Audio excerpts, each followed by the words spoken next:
Hi friends, ഇന്ന് നമുക്ക് കോളിഫ്ലവറും കൊണ്ട് ഒരു കറി ഉണ്ടാക്കിയാലോ. കോളിഫ്ലവർ ഇതുപോലെ അരിഞ്ഞെടുക്കുക കേട്ടോ. അതിനുശേഷം വെള്ളം ഒഴിച്ച് നന്നായിട്ട് കഴുകി ഉപ്പും മഞ്ഞപ്പൊടിയും ചേർത്ത് തിളയ്ക്കാനായിട്ട് വയ്ക്കുക. ഒരു 3/4 വേഗമാകുമ്പോൾ നമ്മളത് കോരി എടുത്ത് ഒരു പ്ലേറ്റിലേക്ക് വയ്ക്കുക. അതിനുശേഷം ഉള്ളി, പച്ചമുളക്, കറിവേപ്പില ഇവ നന്നായി വഴറ്റുക. അതിനുശേഷം ഇഞ്ചി വെളുത്തുള്ളി പേസ്റ്റും ചേർത്ത് ഒരു തക്കാളിയും ചേർത്ത് മുളക് പൊടി, മല്ലിപ്പൊടി, മസാലപ്പൊടി, മഞ്ഞൾപ്പൊടി ഇത്രയും ചേർത്ത് ഒരു കപ്പ് വെള്ളം ഒഴിച്ച് തിളയ്ക്കുമ്പോൾ ഈ 3/4 വേവായ കോളിഫ്ലവർ ഇട്ട് ഒന്നുകൂടി അത് നന്നായി വേവാനായിട്ട് അടച്ചു വയ്ക്കാം. ഇപ്പോൾ നന്നായി വെന്തിട്ടുണ്ട് കേട്ടോ. അതിനുശേഷം കുറച്ച് തേങ്ങാപ്പാൽ ഒഴിക്കുക. തേങ്ങാപ്പാലിന് ഇച്ചിരി കൊഴുപ്പ് കുറവായിരുന്നു കേട്ടോ, അത് സാരമില്ല. എന്നിട്ട് കടുക് വറുത്തിടുക.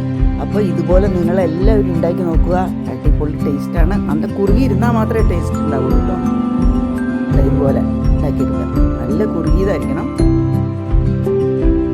എല്ലാവരും ഉണ്ടാക്കി നോക്കിയത് വീഡിയോ കാണുന്ന എല്ലാവർക്കും നന്ദി, നമസ്കാരം, താങ്ക് യു.